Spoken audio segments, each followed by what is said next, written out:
So it's time for the latest episode of 2 Minute Tuesday, and it's episode number 181. And this week we're going to be taking a look at the pros and cons of buying a property without using an agent and without using a lawyer.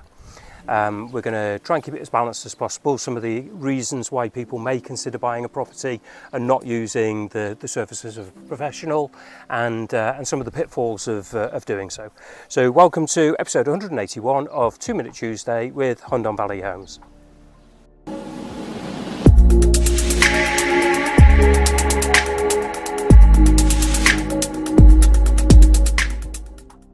So as you can see, it's a beautiful, glorious, sunny summer's day here in the Hundon Valley. I've come up outside. There's a nice breeze today, so rather than being sat in the office, I thought I'd sit under the shade of one of the palm trees and do today's video. If you're looking for a reason to live and work in Spain, being able to work and sit under a palm tree is probably one of the good ones. So you're thinking of purchasing a property here in Spain. The sun-soaked beaches, the beautiful countryside, the villages, the great food, the lifestyle. It's a dream for many people when they come from the north of Europe. The allure of Spain is something people really put at the top of their priorities when they're thinking of moving abroad. However, some people may decide that in order to save a few pounds and euros, that they will try and do the process themselves without using a real estate agent and a lawyer. And so, why would people do that? What benefit would they get from it? And are there any pitfalls of doing that? So that's what we're going to look at this in this episode. Now, the prime reason, as far as I'm concerned, why anybody would ever consider not using a real estate agent, not consider using a lawyer, can really only be cost. The thought of saving a few thousand euros is going to be incredibly important to people, especially with cost of living crisis and things like this.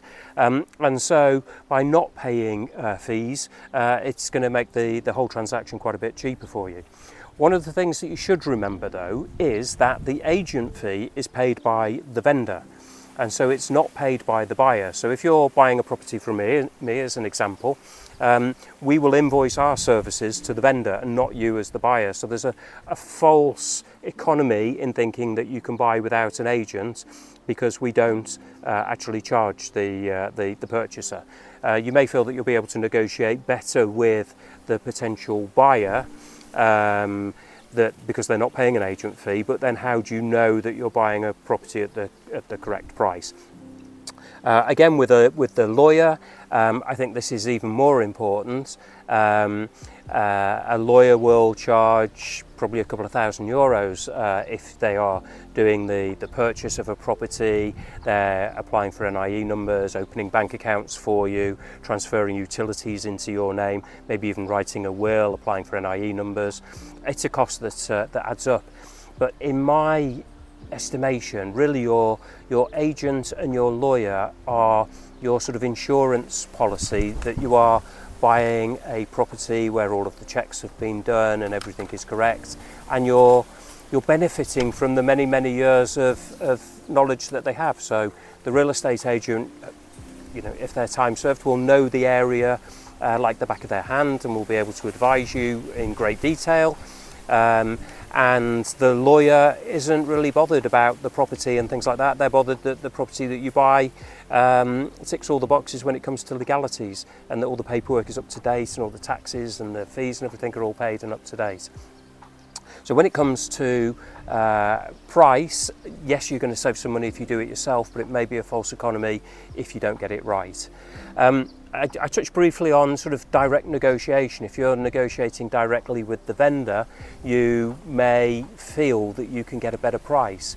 However, yes, if the vendor isn't paying an agent's fee, then obviously they can take that into account. But how do you know what the price of the property is? How do you know if it's comparable to other properties and things like that? So again, it's a fine balancing act as to the way you go over it.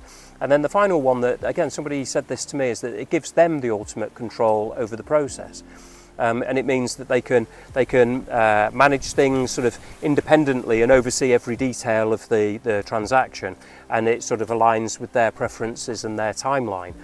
But why would you want total control over the process? Because it's the whole process of buying a house is a mutually beneficial arrangement between you and the vendor, which is detailed by the lawyers and negotiated by the agents.